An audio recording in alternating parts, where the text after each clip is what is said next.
Bonsoir, chère communauté du grand changement. Je suis ravie de vous retrouver sur la chaîne. J'espère que vous allez bien et je suis ravie ce soir de t'accueillir, Nicolas. Nicolas Rimbaud, que nous accueillons sur la chaîne ce soir. Hello, Nicolas. Hello Sana, je suis vraiment très très content d'être là. Ça fait quelques temps qu'on s'était dit qu'on allait organiser cette Yes. Vibra conférence et je suis vraiment ravi d'être là auprès de ta communauté pour pouvoir partager sur ce qui m'anime vraiment. J'ai hâte qu'on démarre à te dire vrai. Et moi de même, moi de même. Merci. Merci à tous, alors à tous et à toutes les personnes qui sont connectées actuellement. Alors, j'entends un petit écho, je ne sais pas si toi, tu es connecté de ton côté sur YouTube. J'entends un petit écho. Moi, je Tu as sais dû que j'ai l'entendre, rien d'ouvert. Ouais. tu l'as entendu une seconde. Je me suis mis sur YouTube, j'ai éteint le son, tout est bon. Ah là là, moi et mon Wi-Fi, c'est pas possible. C'est Alors, ça. j'invite les personnes qui sont connectées là sur la chaîne à nous faire savoir vos présences. Vous savez, vous pouvez utiliser le chat qui est juste disponible pour poser vos questions, pour répondre aussi aux questions qu'on va peut-être vous poser ce soir. Et puis surtout peut-être, oui, la première question que j'aimerais vous poser, c'est est-ce que vous nous voyez bien, est-ce que vous nous entendez bien, Nicolas et moi-même, pour qu'on puisse vibrer ensemble dans cette Vibra conférence, les amis. Donc voilà, vous pouvez nous écrire. Alors il y a un petit délai, hein, Nicolas, des fois, un petit délai J'ai de réponse. l'habitude. Oui. Ouais, ben non, mais parfait, c'est cool. Super. Génial. Alors, je pense qu'on n'a pas encore le retour, mais moi, ce que j'aimerais, c'est que, comme j'aime le faire, c'est que tu prennes le temps de t'installer dans cette Vibra conférence et que tu puisses te présenter auprès de la belle communauté du grand changement. Moi, ce que j'aimerais juste dire avant, c'est que le pourquoi aussi de cette invitation. C'est une chaîne qui est très axée sur le spirituel, mais également au développement personnel. Une branche que j'ai vraiment voulu mettre aussi en avant parce que pour moi, spirituel et développement personnel est intimement lié. Et puis, je le disais dans le live tout à l'heure, Facebook, il y a aussi cette accroche du sportif de haut niveau que tu es, que tu as été, enfin voilà, et ce parcours de sportif qui m'inspire beaucoup. En cela, en cet homme d'expérience, cet homme de dialogue, comme tu aimes le dire, eh bien, en cela, j'ai vraiment voulu laisser cet espace pour toi d'expression et surtout de partage avec la communauté qui aime découvrir ces nouvelles personnes, des personnes que peut-être tu n'aurais jamais eu l'occasion peut-être de parler. Et donc, l'idée, c'est vraiment ça. Voilà, Nico. Écoute, super Sana. Effectivement, d'être sur cette chaîne magnifique qui se dédie au développement personnel, c'est important. Moi, je travaille beaucoup sur mon développement personnel avec de plus en plus de réflexions sur ma propre spiritualité, sur ce qu'on peut mettre derrière ce mot d'ailleurs. Et Mhm. au-delà et en plus du développement personnel, j'ai déposé à l'INPI le concept de dépassement personnel, qui est, à mes yeux, à moi, comment est-ce qu'on peut travailler finement sur soi, c'est-à-dire sur le couplage notamment de nos pensées, de nos émotions, dans ce qu'on vise, dans ce qui est plus grand que nous, au service de nos plus grands objectifs, de ce qu'on veut déployer, des performances que l'on veut réaliser, de l'épanouissement qu'on veut réaliser. Et j'observe qu'il y a beaucoup de choses qui se jouent euh, et qui parfois sont un peu tabous dans le champ du sport de haut niveau, qu'on n'évoque pas, les sujets de la spiritualité notamment, alors qu'en Mhm. fait, derrière la spiritualité, on peut trouver des choses de l'ordre de l'invisible, et Mhm. dans la performance de sport de haut niveau, il y a également cette complémentarité, je ne vais pas appeler ça une dualité, cette complémentarité entre l'invisible et le visible. Il y a tout ce travail préliminaire qu'on ne voit pas, d'entraînement, d'engagement, de blessures, de difficultés, qui sont existantes et qui sont invisibles aux yeux du grand public, alors qu'on voit simplement des résultats qui sont mis en évidence. Et en Mhm. observant que le visible, on oublie qu'il y a toute cette partie invisible. Et évidemment, dans la dimension invisible aussi, il y a toutes ces choses qu'on peut difficilement rationaliser, expliquer, mais qui, on est dans le cadre d'une vibra-conférence, dès lors qu'on vibre dans un juste degré d'alignement et d'authenticité dans la pratique sportive, va nous permettre d'atteindre des résultats qu'on n'aurait même pas imaginé possibles. Donc c'est pour ça que je suis vraiment, vraiment content d'être là ce soir et que je pense que même si je peux sembler, vu de l'extérieur, un peu, parce que je connais ta chaîne, un peu bizarroïde ou Pas du extérieure ou tout. décentrée là-dessus, il y a nécessairement des ponts ou des liens qui vont pouvoir se trouver assez naturellement, je pense. Et puis, pour ce qui est de me présenter, donc, ben, moi j'ai travaillé pendant 10 ans à la Fédération française de basket. Je me suis occupé de la Mhm. reconversion des joueuses et des joueurs des équipes de France.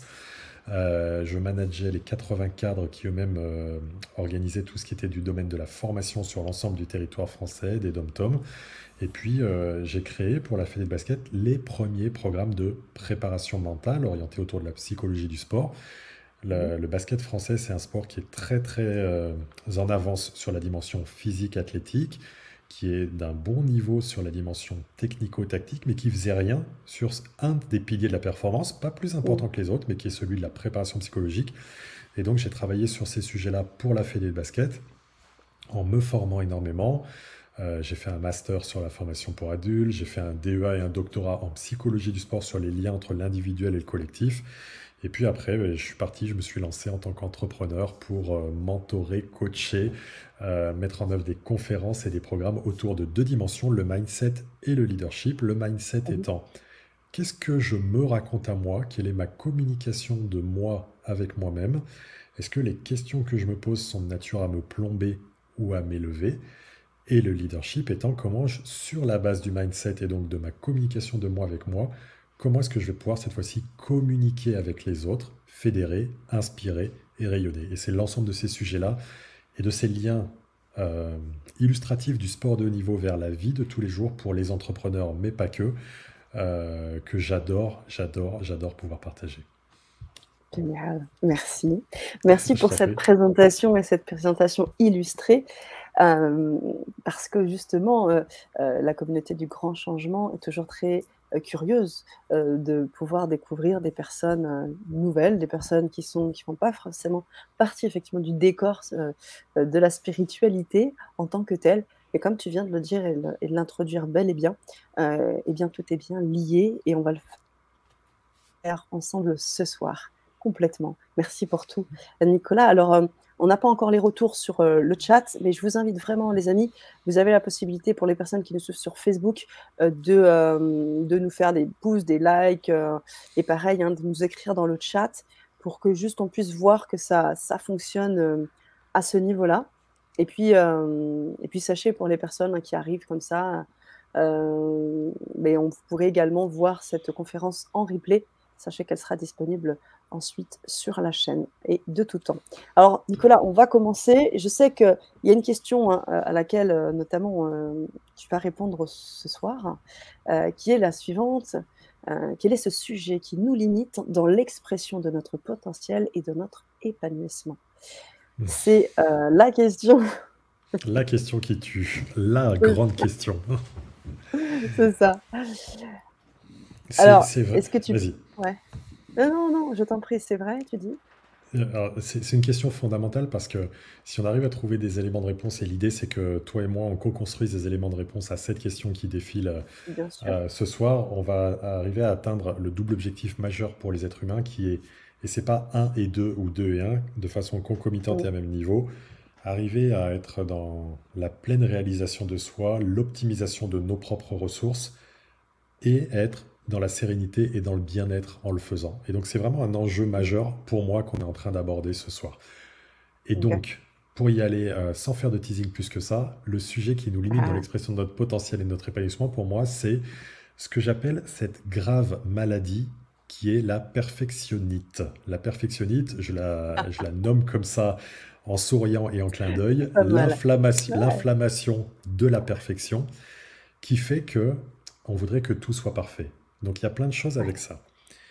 Pour pouvoir atteindre des résultats de haut niveau et être épanoui dans ce qu'on fait, c'est important de mettre en place un certain niveau de rigueur, d'exigence et d'excellence dans ce qu'on fait.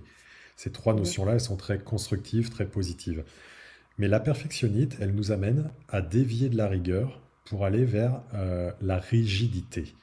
Et c'est là où ça va commencer à clocher. Parce que euh, les champions sportifs dans le très haut niveau sont pour moi des champions de l'imperfection, c'est-à-dire que l'enjeu est d'être avec une ambition élevée, un niveau d'exigence élevé, mais d'accepter qu'on ne fera pas tout parfaitement et d'accepter de donner corps et vie à ce sujet du droit à l'erreur. Dans la vie de tous les jours, dans le monde de l'entreprise, on parle du droit à l'erreur et on dit oui, oui, on sait, c'est important de donner le droit à l'erreur, mais très peu de personnes l'incarnent, qu'il s'agisse de managers, de leaders, de coachs vis-à-vis des gens qu'ils encadrent, et très peu de personnes l'incarnent vis-à-vis de eux en relation avec eux. Et tu vois, on reprend les deux dimensions du leadership et du mindset que Mmh. j'évoquais tout à l'heure. Le Mmh. droit à l'erreur, c'est je reste très ambitieux dans ce que je veux pouvoir déployer, mais je sais que je réaliserai des erreurs. Et c'est surtout se poser la question, parce que droit à l'erreur, pour moi, en face d'un droit, il y a toujours un devoir. Quel est le devoir que j'ai en face de ce droit à l'erreur? Et le devoir que j'ai, c'est d'apprendre de cette erreur, d'en tirer un enseignement pour, par la suite, et dans des conditions similaires, ne pas réitérer l'erreur que j'ai effectuée. Et dès lors qu'on s'explique à nous avant toute chose, que le droit à l'erreur, c'est pas la négligence et c'est pas on s'en fout, c'est pas abaisser notre standard d'exécution, mais c'est au contraire s'engager, tenter, tester, essayer de faire quelque chose qu'on n'a jamais fait jusqu'ici et accepter Mmh. que probablement on fera une erreur, mais en faisant l'erreur, on va apprendre de celle-ci et du coup on franchira cette étape, alors on peut atteindre des très hauts niveaux de réalisation. Et l'être humain, il est très complexe parce que euh, il est accroché à cette histoire de perfection. Moi, souvent, on vient me chercher pour des conférences pour que je parle des sportifs de haut niveau, et les gens sont Mmh. surpris quand je leur dis, mais on va surtout parler d'imperfection, parce qu'on idéalise, et quand on idéalise, on est à côté de la vraie vie, de ce qui se passe, ce que sont les championnes et les champions de très haut niveau. Euh, Ce qui se passe en fait, c'est que quand on souhaite s'engager dans une voie de la perfection, quand un être humain essaye de faire ça, il aspire à tout contrôler. Parmi les gens qui nous écoutent là, est-ce que parmi vous, il y a déjà des gens qui ont dit moi j'aime que le travail soit bien fait, moi j'aime que le boulot ça soit bien fait? Probablement que oui. Et dans l'absolu, et sans le dire, quand on dit moi j'aime que le travail soit bien fait, on sous-entend souvent que ce à quoi on aspire véritablement, en fait, c'est que le travail soit parfaitement effectué et en contrôlant tout. Et c'est un vrai problème que ce sujet de la perfection parce que ça sous-entend qu'on pourrait tout contrôler. Et le mot contrôle, il est problématique parce que moi je suis plutôt, et c'est là où on peut retrouver un lien vers la spiritualité probablement, moi je suis plutôt à Mmh. penser que on contrôle pas grand-chose dans la vie, que la vie elle a un dessein pour nous, un dessein, un destin, qu'il y a un grand tout qui veut nous amener dans une direction, qui va nous amener des personnes, situations, circonstances, expériences de vie pour nous tester, pour voir où on en est, comment on veut cheminer par rapport à ça, et que ça serait plus que délétère que d'aspirer à vouloir tout contrôler. Et d'ailleurs, le terme de contrôle, il est particulier parce que, imaginons que je sois au volant sur la route et qu'il y ait des policiers ou des gendarmes qui m'arrêtent. Le fonctionnaire en question va m'arrêter, va me dire bonjour, contrôle d'identité par exemple. Et quand Mmh. bien même je sache que je n'ai pas réalisé de délit, que j'ai bien ma pièce d'identité, que ma voiture est assurée, etc., il va y avoir cette espèce de crispation en moi de oh là là, qu'est-ce que j'ai mal fait? Est-ce qu'il y a un truc qui va pas? Ça va être coercitif et ça va être quelque chose que je vais me sentir mal parce qu'un contrôle, c'est souvent envoyé et c'est souvent reçu, perçu comme étant quelque chose de coercitif. J'ai Mmh. déjà vécu dans ma vie d'entrepreneur un contrôle fiscal. Et au début, j'étais en mode de l'échange avec la personne qui effectuait ce contrôle fiscal, en mode, bon bah écoutez, moi je suis là, je vais vous expliquer ce que j'ai fait, ça va bien se passer, si j'ai fait des erreurs, vous me le direz, et puis on va avancer. Et petit à petit, je me suis rendu compte qu'il y avait cette volonté, le mot peut-être un peu fort, mais d'ingérence, de Mmh. pénétration, de main mise sur ce que je Ouais. faisais, qui est de l'ordre du Mmh. contrôle. Et donc, pour en revenir à notre imperfection, notre perfection, la perfection, c'est être dans l'illusion qu'on va pouvoir tout contrôler. Et non, mais moi, j'aime bien que le boulot soit bien fait, veut dire, moi, j'aime bien pouvoir tout contrôler, que ça soit au millimètre, pile poil et que ça fonctionne. Or, par définition, ça ne sera pas ça.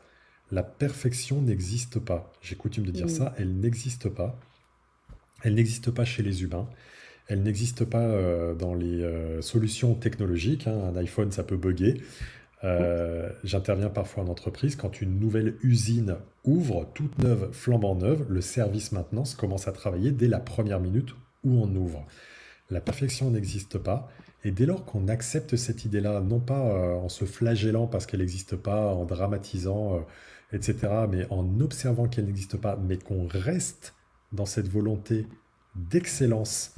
Et Mmh. l'excellence pour moi, c'est comment est-ce que je peux mobiliser toutes mes ressources pour avoir des hauts degrés de performance de façon durable et successive dans le temps, mais en ayant des moments où ça se passe moins bien, on en revient au droit à l'erreur. À ce moment-là, quand je Mmh. serai dans l'excellence, c'est le mieux, le mieux, le mieux que je puisse faire.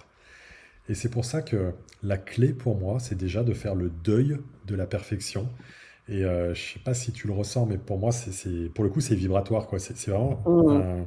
quelque chose qui m'anime au plus haut point. S'il pouvait y avoir beaucoup plus d'êtres humains qui arrivaient à se détacher de cette quête de perfection, il y aurait beaucoup plus d'êtres humains qui seraient heureux et qui performeraient dans le même temps. Et dès lors qu'on accepte cette idée qu'on ne peut pas contrôler grand-chose, euh, on peut, quelqu'un peut avoir un accident de voiture en sortant. Il se Mmh. peut qu'il y ait un virus qui sorte sur la planète et qui crée une pandémie. Il peut se passer plein de choses qu'on ne contrôle pas. Par contre, ce sur quoi on va pouvoir agir sans chercher à le contrôler, c'est de ne pas être anxieux sur le sujet, ne pas avoir des regrets dans le passé, ne pas avoir des Mmh. peurs sur le futur, mais au contraire, focaliser notre attention sur nos marges de manœuvre, nos leviers, nos réseaux, nos Mmh. possibilités d'action, et qu'est-ce que je peux maîtriser et non pas Mmh. contrôler. Contrôler. Maîtriser, ça, voilà. Maîtriser, ça veut dire, est-ce que je peux mettre ma main sur quelque chose? Est-ce que je peux, si tu veux, la maîtrise, ça renvoie à l'art, ça renvoie à l'artisan qui agit sur la matière, qui va parachever son geste sur la base de ce sur quoi il ou elle peut agir, sans chercher à ce Mmh. que ça soit parfait. Et Mmh. en réalité, sur quoi je peux agir, qu'est-ce que je peux faire, c'est ça qui va me permettre d'atteindre des objectifs élevés. Je vais te donner un exemple dans Mmh. ma discipline qui est le basketball. Mmh. Il y a cette situation, enfin ma discipline et la tienne au passage, il y a cette situation où on peut se retrouver à la fin d'un match. Et à la fin d'un match, on est à égalité et il y a eu une faute sur moi. Je ne vais pas être technique, simplement j'ai Ouais. deux lancers francs que je peux tirer à la fin du match avant que le match ne soit terminé. Ouais. Si je marque ces deux lancers francs, chaque lancer franc compte un point. Donc si je marque un lancer franc, je fais gagner mon équipe. Dans C'est cette ça. situation-là, si je suis focus sur je dois tout contrôler, et si je suis focus sur, c'est un autre aspect que je voudrais partager là, sur les conséquences de mes actes. Si je Mmh. marque le lancer franc, nous allons gagner. Si je ne le marque pas, nous allons perdre. C'est le meilleur moyen d'échouer.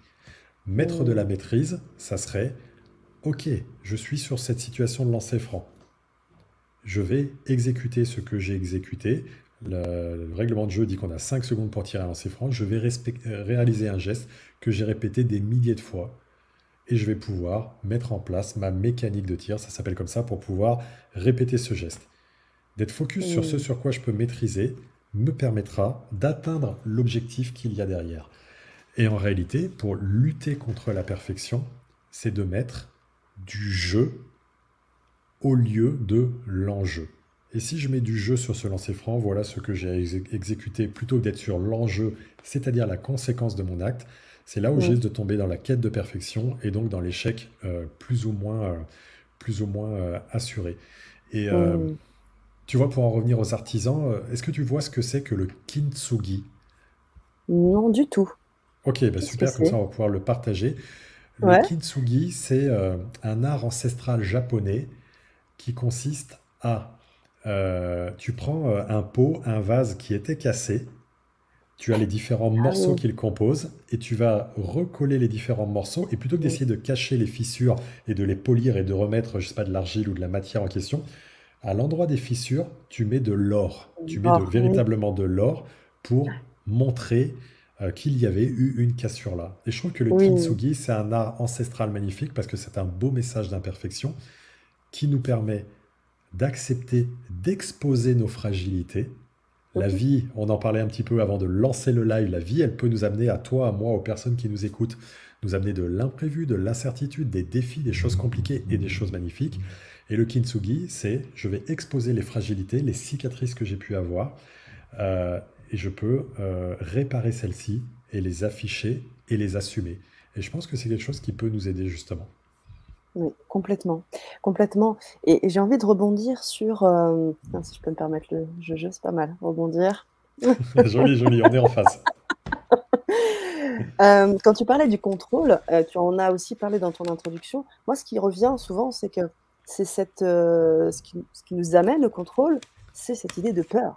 C'est la peur qui est emmagasinée. Tu parlais des blessures anciennes, tu parlais des choses du passé ou du futur. Effectivement, est-ce qu'une blessure, une blessure de l'âme ou autre du passé peuvent se réactiver dans des moments comme ça, que j'ai moi-même vécu, ce lancer franc qu'il faut pas louper et qu'on loupe, et qu'est-ce que ça engendre après et comment ça se passe? Donc je pense vraiment qu'il y a l'idée de peur, comment lâcher ses peurs? Ah, super question. Oui, des situations comme ça peuvent réactiver des peurs du passé. Et ça peut être quand on est entrepreneur également, des peurs de manque, des peurs de ne pas arriver à avoir la subsistance économique, etc. Euh, En réalité, pour arriver à évacuer les peurs, c'est essayer de s'appuyer sur nos réussites passées. Il y a un exercice que j'adore qui s'appelle la boîte à cookies. Mmh. Prendre un grand pot, prendre des post-it, et sur chacun des post-it, écrire une de nos réussites passées. Une de nos réussites passées. Et en fait, tu les prends et puis tu les plies en quatre. Mais ça peut être des réussites modestes, mais qui ont existé. Ça peut être des réussites quand j'étais enfant, quand j'étais ado, dans le sport, dans la vie de tous les jours. Ça peut être j'osais pas aller parler à cette personne et finalement j'ai franchi le pas, je l'ai fait. Ça peut être des réussites en termes de projet, etc. Et quand on est dans le doute, dans l'hésitation et que la peur se ramène à nous, d'aller piocher dans le pot, dans la boîte à cookies et d'aller regarder quelques-unes de ces réussites, ça va permettre d'apaiser. J'aime pas le mot, mais tant pis, c'est celui qui m'est venu, je le partage, d'anesthésier momentanément la peur et de la laisser venir. Ensuite, ce que j'ai envie de dire par rapport aux peurs, c'est que ne jamais chercher à combattre nos peurs. La peur, c'est quelque chose de maléfique, parce que si j'essaye de combattre une peur, elle est là, la peur, et si j'essaye de la combattre, je lui donne de la puissance et elle devient plus grande, plus grande, plus grande, et finalement elle peut devenir si grande là qu'elle est devant moi et je ne vois même plus Mmh. quelle solution je peux mobiliser. Et donc en Mmh. fait, c'est plutôt de parler à ma peur, de dialoguer avec elle, de communiquer avec elle, de lui sourire aussi, parce qu'en faisant Mmh. ça, je vais quelque part l'amadouer, la rendre un petit peu plus petite, et comme elle sera plus petite, j'ai plus d'espace pour pouvoir trouver des solutions. Et puis, c'est aussi de se dire que les peurs, elles sont souvent envoyées comme un outil puissant que notre ego nous envoie. L'ego, c'est la structure interne qu'on a qui veut simplement qu'on végète, qu'on reste à la même place et qu'on continue à faire. L'ego, il Mmh. aime qu'on soit en situation de survie, donc il nous fait croire qu'on est là et qu'on doit rester comme ça. Donc si je veux faire une performance de plus haut niveau en sport de haut niveau, l'ego n'aime pas ça. Si je veux tenter des choses dans la vie de tous les jours que je n'ai pas l'habitude de faire, l'ego n'aime pas ça. Si je veux m'élever un peu, l'ego n'aime pas ça. Et un de ces artifices, un des outils qu'il utilise, c'est de nous projeter une peur, laquelle peur nous dire Mmh. je ne peux pas y arriver, et du coup Mmh. de ne pas engager le comportement derrière, alors que c'est vraiment problématique pour notre possibilité de nous élever, d'avancer et de progresser. Mmh. Et puis tu vois, sur le sujet des peurs, c'est aussi, parce qu'on dit les peurs, mais on ne sait pas ce qu'on met derrière les peurs. Il y a Et oui. trois, il y a trois peurs majeures chez les êtres humains. Trois peurs majeures chez les êtres humains. La première, c'est de ne pas être digne, dans le sens où on est ici sur la chaîne de la spiritualité. Mmh. La Il y a beaucoup de, légitimité. voilà, et il y a beaucoup de champs morphiques inconscients au-dessus de nous. Et en Mmh. fait, si je considère effectivement que je ne suis pas digne ou pas légitime, ça renvoie à la question est-ce que je mérite? Et souvent, on a peur de ne pas mériter les choses. Et souvent, je vois dans les accompagnements de sportifs ou sportifs de haut niveau ou de dirigeants d'entrepreneurs que je peux faire, il y a ouais, mais bon, finalement, est-ce que je mérite ça? Et le mérite, et cette question liée au mérite, elle renvoie à une des peurs, de la peur de ne pas mériter le succès, la réussite, de briller, de rayonner et de s'expandre. La deuxième peur qu'on a souvent, c'est la peur de ne pas être à la hauteur. Mmh. Est-ce que je peux y arriver, moi? Est-ce que je peux réussir à faire ça? Est-ce que je peux m'autoriser à penser que je peux? Et on finit la phrase. Et souvent, une des peurs majeures qui nous vient, c'est ah non, mais je suis pas à la hauteur, je suis trop ceci. Sous-entendu, trop jeune, trop vieux, trop de telle origine culturelle, trop pas assez parisien, j'en sais rien. On peut trouver plein de choses comme ça. Je ne serai pas à la hauteur. Et la troisième peur qu'on a aussi, c'est la peur de ne pas être aimé. Et donc, c'est la peur d'être rejeté. Mmh. Ah ouais, mais si je fais ça et si, comme Sana, je lance une super chaîne YouTube qui cartonne avec plein de gens qui regardent, est-ce qu'il n'y a pas des gens qui vont juger que j'ai pris la grosse tête ou des gens qui vont peut-être se dire que pour qui elle se prend, etc., etc. Et cetera. Et du coup, ça, c'est une des peurs qui, encore une fois, nous est envoyée, qui peut nous amener à dire, OK, finalement, j'y vais pas. Donc, tu vois, par rapport à ta question, j'ai donné plusieurs clés, plusieurs éléments de Ouais, réponse là, mais tout à fait. c'est surtout aussi de quoi on parle quand on parle des peurs. Et j'ai peur de ne pas mériter, j'ai peur de ne pas être à la Mmh. hauteur, j'ai peur de ne Peur pas d'être être rejeté. aimé ou la peur d'être rejeté. Quand on Mmh. identifie qu'il y a ça qui se présente et qu'on va encore une fois dialoguer ou sourire à ces peurs-là ou comprendre que c'est des mécanismes classiques et qu'on n'est pas obligé de suivre ces peurs, ça va vraiment, vraiment nous aider en fait. Tu Mmh, vois? mmh, mmh. Complètement, complètement et ça me fait penser encore à quelque chose quand tu parlais des peurs, qu'il y a des choses qui se cachent derrière. Il y a aussi le côté, bon, on parlait des blessures, mais il y a aussi le côté émotionnel et ça, je pense que là-dessus, tu as dû aussi pas mal étudier, l'émotion. Qu'est-ce qu'on en fait quand elle nous submerge, quand, elle va venir activer des schémas? Parce que des fois, tu vois, cette boîte à cookies, elle va être géniale parce qu'elle va permettre sur le moment de venir apporter ce truc qui va être nickel pour passer sa journée. Mais quand on a ces schémas qui se répètent, ces déclics comme tu parlais, comment on fait?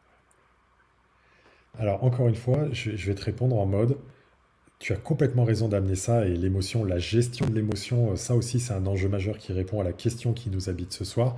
Mais Mmh encore mh. une fois, c'est comprendre c'est quoi les émotions avant tout et Mmh. mettre de la structure et de la matière dessus. Parce que les émotions, ce qui est important de noter, c'est qu'une émotion, c'est quelque chose qui est incitateur à l'action. L'étymologie d'émotion, c'est émotérer, Ouais, je vois. mouvoir, mettre en mouvement à l'extérieur. Mmh. Euh, Ensuite, quand on parle des émotions, il y a des émotions qui sont plus fondamentales que d'autres. Ce qui est chouette, que j'aime beaucoup dans les émotions, c'est que toute l'humanité sur la planète, il y a vraiment une universalité de ressenti d'expression. Il y a eu des études qui ont été faites où ont été montrés des visages d'êtres humains ressentant quatre émotions qui sont fondamentales, la peur, la colère, la tristesse et le plaisir. Mmh. Et les études ont montré que tout le monde arrivait à identifier quelles étaient, d'après l'expression du visage, l'émotion ressentie. Qu'on Mmh. ait un Esquimau, un Africain, une Asiatique, un Américain, une Russe, etc., qui ressentent l'émotion sur l'image, on arrive à reconnaître ça. Donc déjà, c'est chouette D'accord. parce que l'émotion, elle est fondamentalement humaine et elle nous rassemble. Euh, il y a aussi à se poser parfois des questions autour de l'émotion pour bien poser le débat de l'émotion. Qu'est-ce qu'on fait des vertus? L'espérance, la foi, le courage, l'indulgence, ça a à voir avec les émotions un peu ou pas? Qu'est-ce qu'on fait des vices ordinaires? Le doute, la suffisance, la paresse, la torpeur, l'ennui. C'est quoi le lien avec les émotions? Et puis, on a besoin de faire un tri entre les émotions, les humeurs et les tempéraments. Les émotions, c'est quelque chose qui apparaît de façon très brève et avec une très forte intensité. Tout à fait. L'humeur, c'est moins vif et ça dure plus longtemps. Par exemple, je peux être de mauvaise humeur pendant une journée, mais je vais vivre trois émotions de colère intenses pendant cette journée. Et Mmh. puis, il y a le tempérament, qui est une disposition affective. Il y a des gens qui sont mélancoliques, d'autres plus timides, d'autres plus enjoués. C'est plusieurs années et c'est d'une intensité très faible au regard des émotions. Ce qu'on a besoin de savoir pour bien gérer nos émotions, pour répondre à ta question, c'est que les émotions, on disait tout à l'heure, émotérées, leur enjeu, c'est de préparer le corps à un type de réaction différent. L'émotion, elle n'a rien de psychologique. L'émotion, c'est Mmh. juste du physiologique en fait. Euh, D'accord. pour illustrer ça, la colère, l'émotion de la colère, ce qu'elle génère physiologiquement dans notre corps, c'est un afflux de sang vers les mains pour s'emparer d'une arme, pour Mmh. s'emparer d'une arme, pour frapper. Et dans le même temps, physiologiquement, ce que ça fait, c'est que ça fait une sécrétion d'adrénaline pour libérer Ouais. de l'énergie. La Mmh. peur, ce que ça génère en termes de physiologie, ça envoie et ça dirige le sang vers les muscles des jambes pour commander le mouvement du corps et donc préparer la fuite. Le Mmh. bonheur, c'est une augmentation de l'activité du centre cérébral qui a vocation à inhiber les sentiments négatifs et nous donner un apaisement général. La surprise, si je te pose la question de tiens, est-ce que tu peux me faire quelle tête on fait quand on vit de la surprise? Fais-moi la tête. Voilà, exactement. Vous avez vu la tête de Sana, vous avez vu la tête de Sana. Physiologiquement, la surprise, ce qu'elle fait, c'est un haussement des sourcils pour élargir le champ visuel et accroître la quantité de lumière Mmh. qui va atteindre la rétine, de sorte de pouvoir disposer de plus d'informations pour pouvoir évaluer la situation et concevoir le meilleur plan d'action. Et en fait, tout ça, c'est physiologique, physiologique, physiologique. Donc, Tout ça pour dire qu'on ne peut pas lutter contre une émotion puisqu'elle est physiologique. C'est les hormones, Mm. entre autres choses, qui viennent dans notre corps. Et donc, en fait, notre véritable travail, c'est de mettre de la conscience sur nos émotions. Qu'est-ce qui se joue en moi? Qu'est-ce qui se passe en moi? Qu'est-ce que je suis en train de ressentir là? Est-ce que je suis en train de bouillonner? Est-ce que je suis en train de venir? Et de connaître aussi nos déclencheurs d'émotions. Et oui, Qu'est-ce ça. qui me met en colère? L'injustice, les inégalités, le sexisme. Si je sais que ces déclencheurs-là peuvent générer l'émotion de colère en moi, je vais Mm. pouvoir mettre un petit tampon entre ces événements-là qui vont venir et mon déclenchement de colère. Mm. L'émotion, c'est le travail qu'on a à faire dessus, c'est la remettre à leur juste place. L'émotion, souvent, ce qu'elle fait, c'est qu'elle se met à la place du cavalier et nous, elle nous laisse à la portion congrue du cheval. Et donc, elle nous pilote et nous emmène souvent dans des murs. Et nous, ce qu'on Mm. veut faire, c'est inverser. Ok, émotion, tu es là, tu es de l'énergie et je vais m'en servir pour pouvoir atteindre mes objectifs. Ma fille, elle est au pôle espoir basket. Elle veut se développer Mhm. dans ce domaine. Il y a plein de gens qui ne croient pas en elle parce qu'elle est petite et pas costaud pour l'instant. Et elle dit, c'est pas un problème, qu'ils y aillent. Moi, je suis déterminé et je vais pouvoir prouver qu'elle se sert de son émotion comme étant un moteur pour pouvoir y aller. Donc, il y a Mm. comment on se sert de l'émotion. Et puis,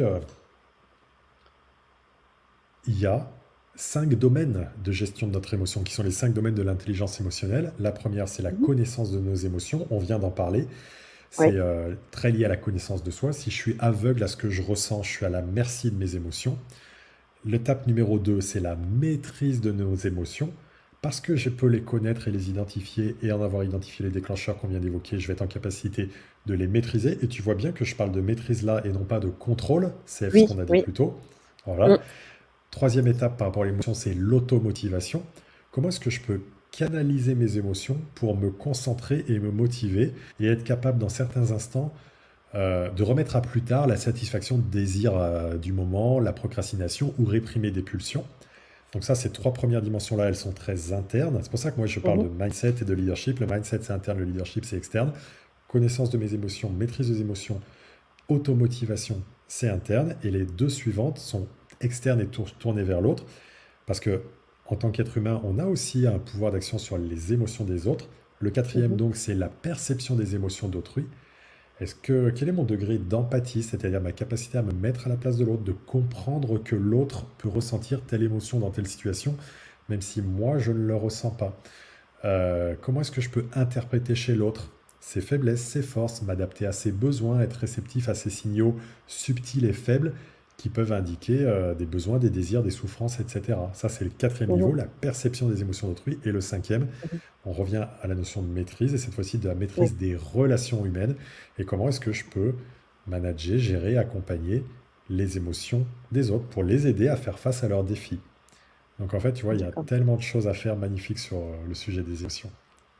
Complètement. J'aimerais rebondir encore, hein, décidément en tant que basketteuse, sur cette idée de maîtrise, Oui, sur cette oui, idée de maîtrise aussi. Merci, hein, pour ces explications parce que, je t'en prie. elles permettent vraiment de d'éclairer, donc de mettre à la conscience et puis très certainement, moi je vous invite, hein, les amis, les personnes qui sont connectées, de poser vos questions, maintenant à Nicolas Rimbaud. Vous pouvez écrire dans le chat s'il y a des questions quelles qu'elles soient, que ce soit sur son parcours ou sur ce qu'on est en train d'évoquer et qu'on puisse aussi interagir avec vous, hein. Comme je le dis très souvent, c'est de la co-création. C'est ensemble aussi qu'on crée.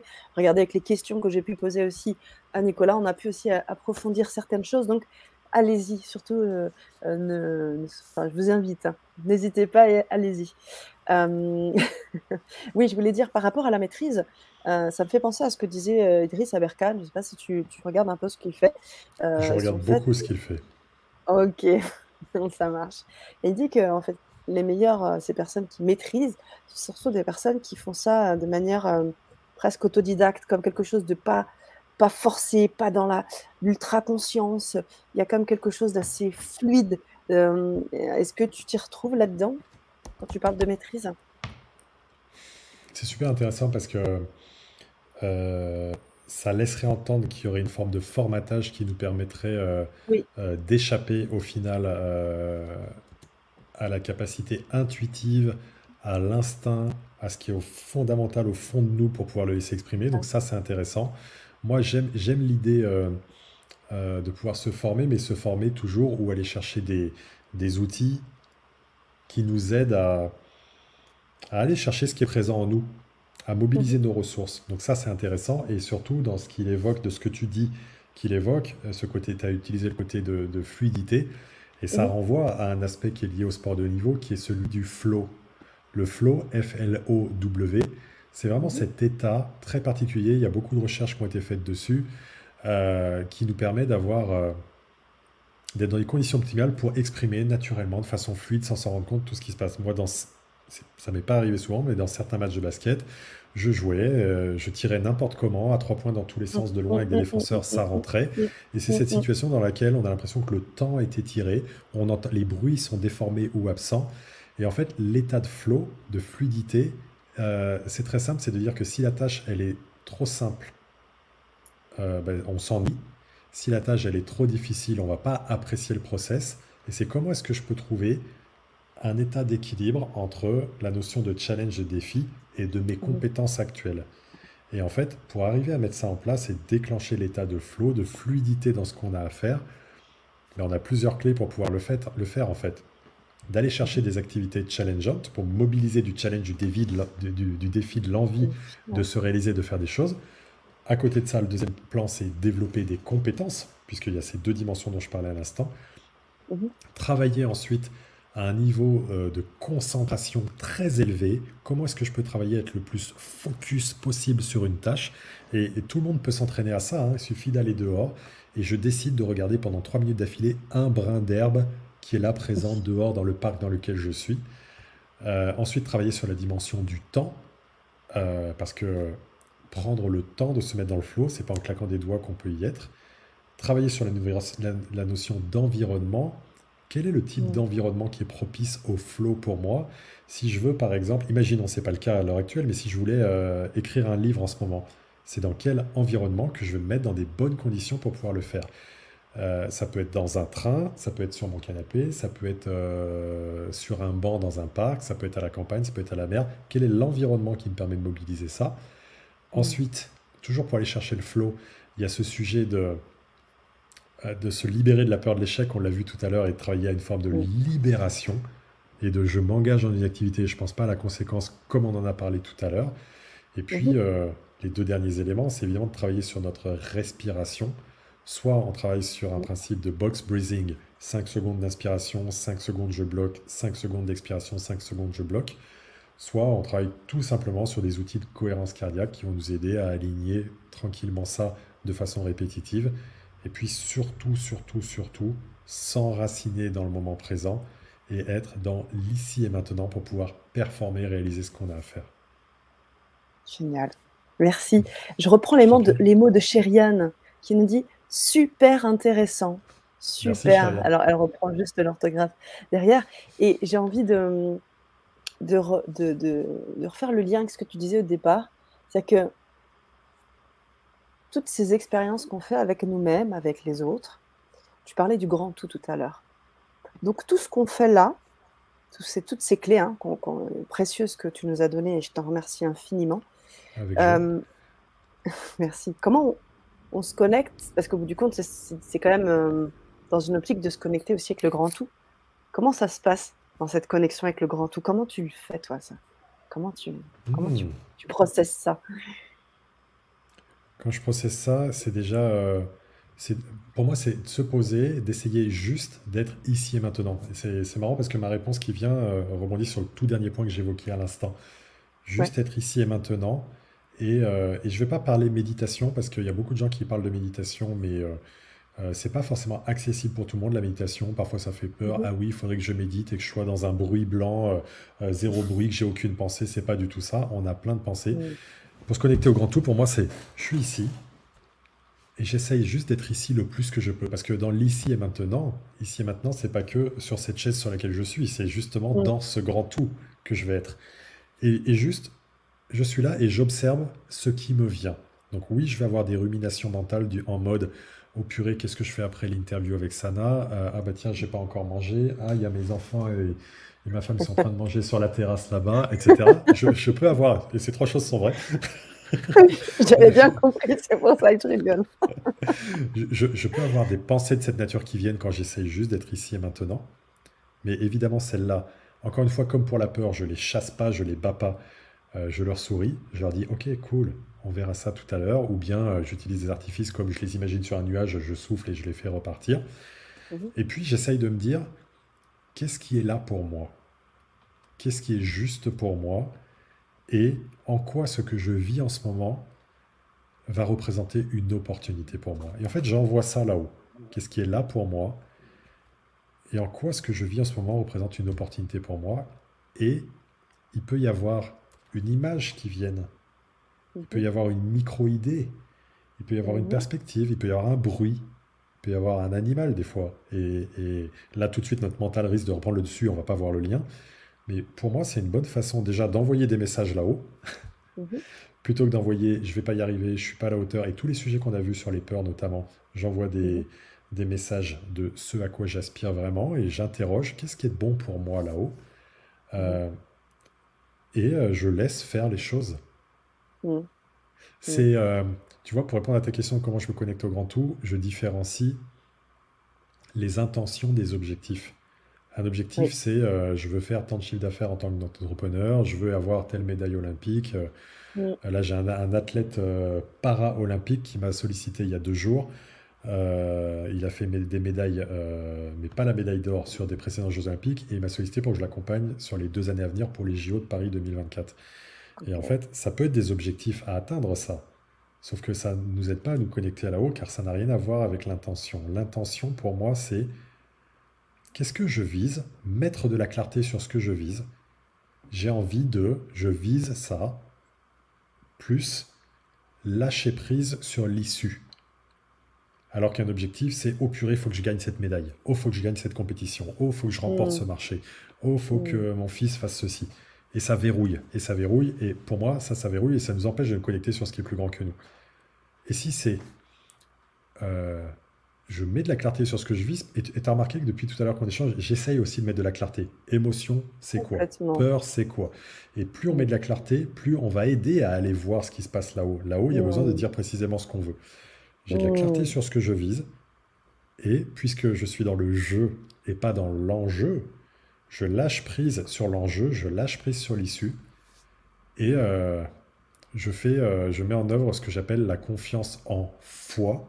J'ai bien dit foi avec un Mhm. F, F-O-I, c'est-à-dire que à la fois j'ai confiance en mes ressources et à la fois, c'est le cas de le dire, j'ai foi dans le fait que le grand univers, ou comme on veut l'appeler, Bien sûr. nous proposera des situations, circonstances, personnes qui permettront de faire matcher les deux au service de ce que je vise. Donc tu vois, la confiance en foi, moi et là-haut, c'est un sujet Ouais. qui est assez... Et en fait, je vois pas de façon de faire autre que ça, pour ma Ouais. part, en tout cas. Mhm. Complètement. Et puis ça résonne très fort dans ce que tu dis, hein, chez moi, Ok. ce côté simplicité aussi, hein. Et puis tu faisais ce mouvement-là, tu sais, connecté au grand tout, puis tu faisais ça.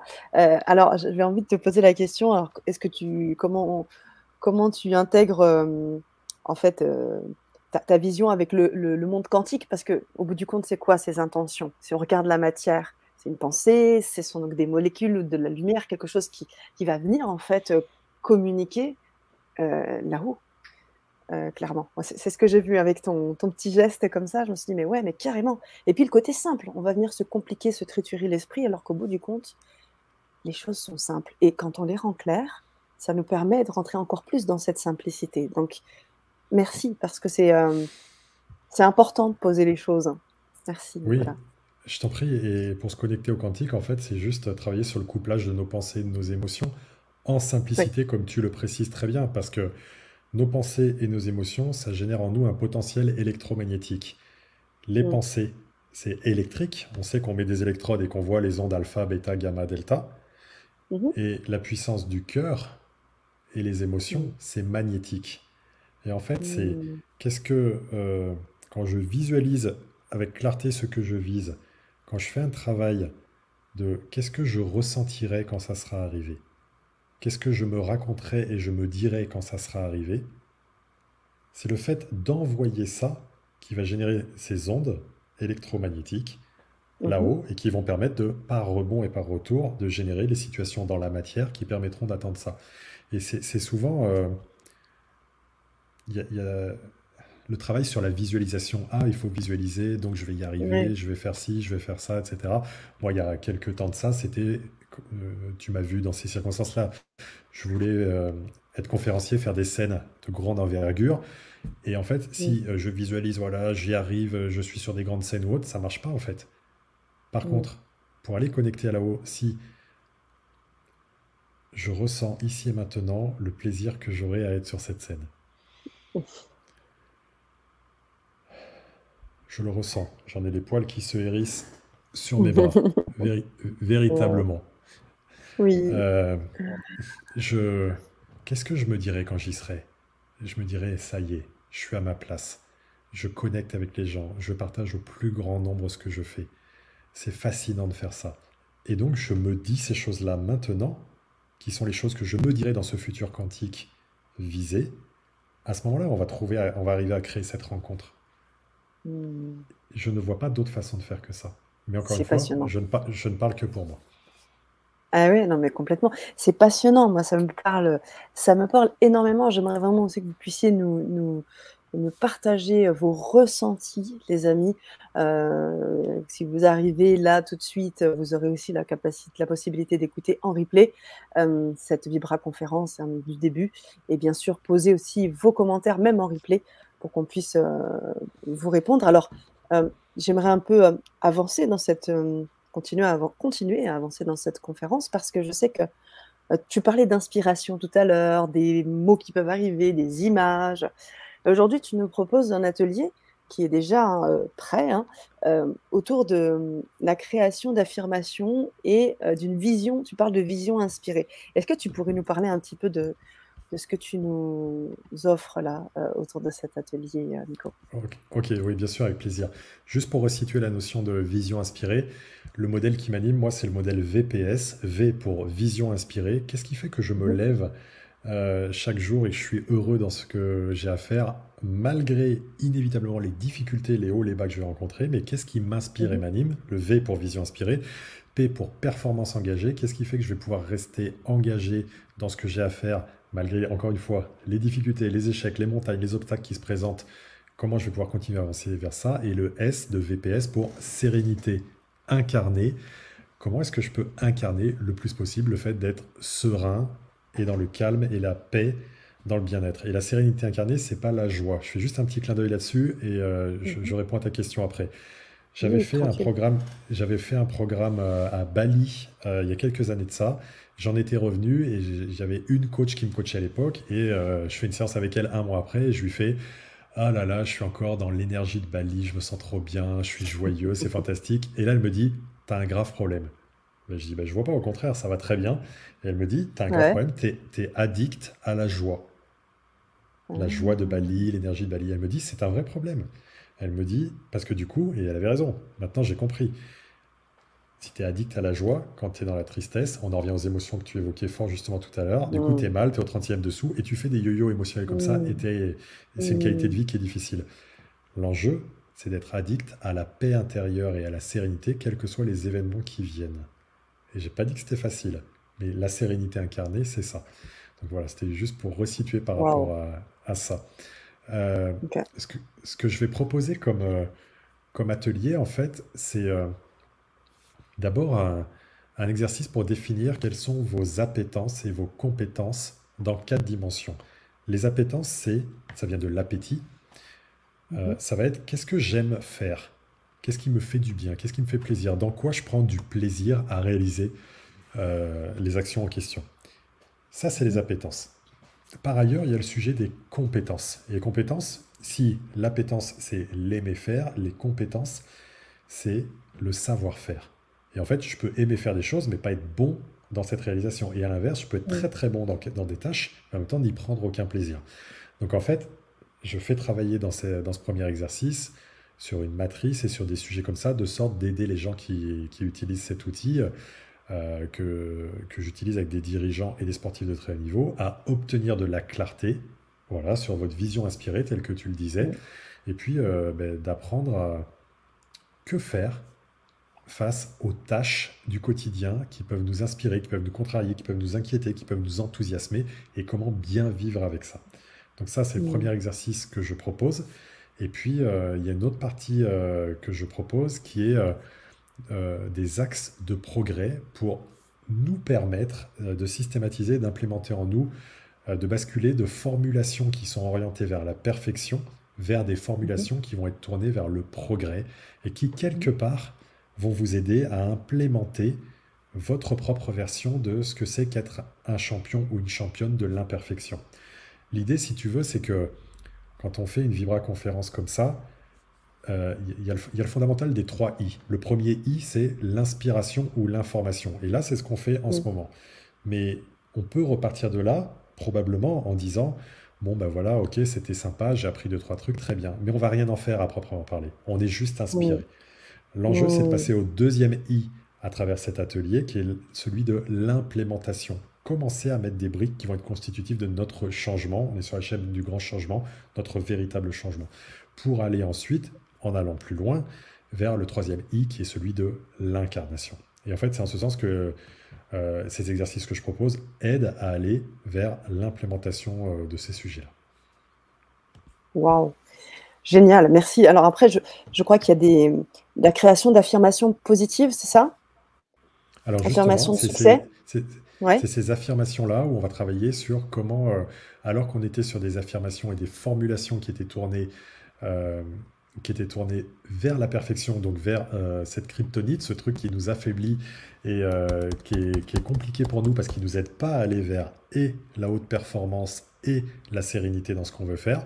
Et en fait, c'est de Mmh. travailler sur, ah tiens, une affirmation de perfection, c'est comme ça, et comment est-ce qu'en face d'elle, je peux la changer pour formaliser mon affirmation de progrès. Je vais faire ça, je vais commencer par ça, et ça va pouvoir fonctionner. Et c'est des affirmations que je propose, j'en propose quelques-unes, et je donne des clés pour pouvoir permettre aux personnes de construire les leurs, pour basculer de Mmh. la perfectionnite vers le progrès, la performance et l'excellence en sérénité. Mmh, génial. Merci, j'ai eu l'occasion de regarder un petit peu, hein, ces ateliers-là. Puis ce qui est cool, c'est qu'il y a des petits carnets, des petits trucs où on peut quand Oui, même, prendre le temps de noter à chaque fois, absolument. les avancées. Et donc, moi je vous invite, hein, quand vous allez vous procurer cet atelier, à le revoir parce qu'en fait, c'est fou comment des fois, sur un premier visionnage, on va percuter sur des mots. Et comment sur le deuxième visionnage, on percute sur d'autres mots. Enfin, tu sais, c'est Hmm. comme un livre, on le lit jamais 2 fois de la Oui, même manière. Et ben là, dans absolument. ce que tu proposes, en fait, c'est tellement, pertinent et il y a tellement beaucoup de choses, c'est très dense. Et en fait, bah, chaque visionnage, il y a toujours quelque chose d'autre qui naît. Et puis surtout, expérimenter. C'est-à-dire que, franchement, peut-être que vous n'aurez pas l'occasion d'expérimenter tout de suite. Donc peut-être prendre quelques espaces, quelque chose qui parle Hmm. dans un premier temps, expérimenter, faire le bilan, écrire et puis avancer au fur et à mesure parce que c'est vraiment très, très dense ce que tu proposes. Cet atelier, il est enfin, ces deux exercices sont vraiment très, très denses. Donc je vous invite, vraiment à prendre le temps, à revisionner et bien évidemment, vous l'avez vu là, puisque son nom est indiqué ainsi que son point .com. Vous pouvez bien évidemment contacter Nicolas à tout moment. Si vous avez aussi besoin d'informations, vous pouvez aussi nous contacter, nous, sur Le Grand Changement, et on vous mettra en lien avec plaisir. Je le ferai avec plaisir, mettre en lien avec Nicolas.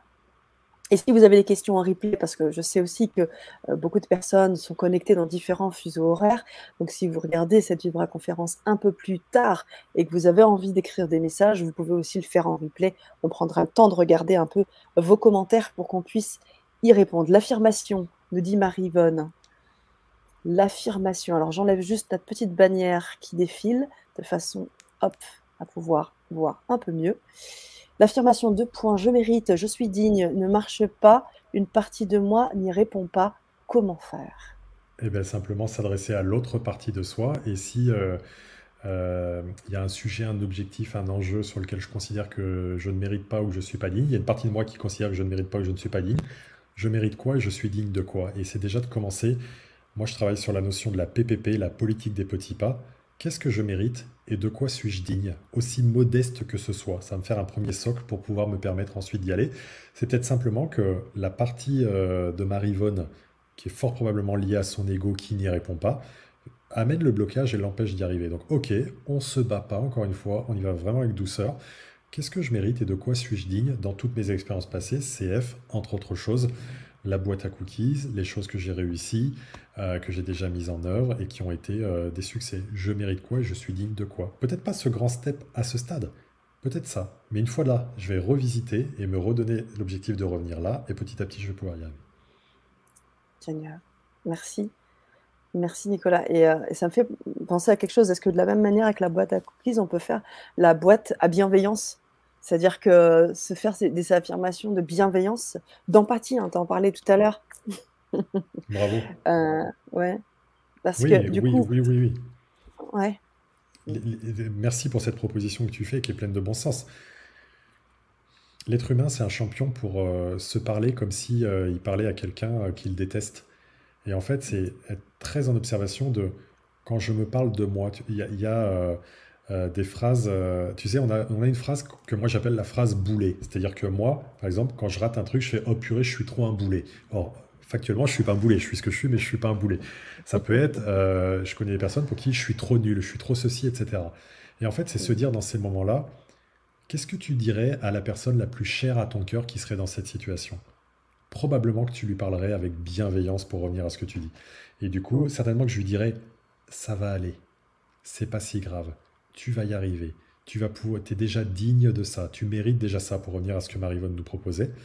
Et du coup, cette boîte à bienveillance, c'est chouette parce que si dans l'instant on a du mal, on va pouvoir aller piocher dedans, mais souvent c'est... Et tu vois, c'est pour ça que je te parle de le mindset, c'est la communication de moi avec moi-même. Comment est-ce que je me oui. parle? Est-ce que ça me plombe? Est-ce que ça m'élève? Et si ça me plombe, qu'est-ce que je dirais à la personne la plus chère à mon cœur si elle vivait exactement la même chose? Je dirais ça, et là je me le dis. Maintenant je me le dis Mmh. avec intensité, et on rebondit bien sur ce qu'on a dit tout à l'heure. Je me le dis et je le ressens avec Mmh. bienveillance et amour. Génial. Merci. Merci, nous dit Marivonne aussi, te remercie pour cela. Et Avec c'est plaisir, c'est Marianne. intéressant. C'est intéressant parce que, bon, moi, c'est toujours des milliards de questions, il y a tellement de choses qui circulent dans mon cerveau quand tu parles, c'est vraiment tellement riche. Mais tu vois, tu parlais tout à l'heure également des gens qui ont besoin, qui ont des humeurs, des tempéraments, etc. Donc, il y a des fois, on va être dans une émotion, on va plus utiliser ce que tu viens de dire, ou on va être dans un tempérament et à ce moment-là, on va plus laisser notre inspiration jouer sur cette journée. Enfin, je sais pas, je pense que tout peut vraiment être adapté en fonction, en fait, hein, Oui, du et en moment et repartant de. vraiment d'une fine connaissance de soi. Je suis quelqu'un Oui. qui est de quel tempérament? Je suis quelqu'un qui est plutôt de quelle humeur? Moi, je vois de plus en plus quels sont les moments où je suis joyeux et je vois les moments où je suis triste aussi. Ça m'arrive. Mm, Le truc, c'est d'y mettre de la conscience. La tristesse, elle est là pour nous faire nous réfugier un peu, recharger les batteries et des choses comme ça. S'observer, prendre connaissance et conscience de ce qu'on ressent, de ce qu'on vit, pour le mettre au service de ce qu'on aspire à faire. Et en fait, dans la vie, ce qu'on aspire à faire, c'est être heureux, hein. Ça peut bien être par sûr. des concrétisations de performance, etc. Mais ça peut être juste d'être heureux aussi. Et D'être bien heureux et ça fait vibrer avec ce que tu dis sur la sérénité. Tu parlais d'une sérénité incarné. incarnée, une Mm. sérénité incarnée. Est-ce que ce serait cette paix? Oui, Est-ce que ça? Ouais. oui. C'est être dans cette paix intérieure, quoi qu'il se passe. Mmh. Quoi qu'il se passe à l'extérieur, le gouvernement, les pandémies, les je sais pas quoi, Mmh mh. Mmh mh, mmh, est-ce que mmh, je peux mmh. être en paix avec ça? Est-ce que je suis obligé d'être inquiet, en colère, révolté? Je peux être concerné par des sujets, je peux vouloir agir contre des sujets, mais le faire en paix. Je n'en serai que plus puissant et plus vibrant d'ailleurs du coup. Mmh, complètement. Merci infiniment Nicolas. Avec Merci plaisir. vraiment.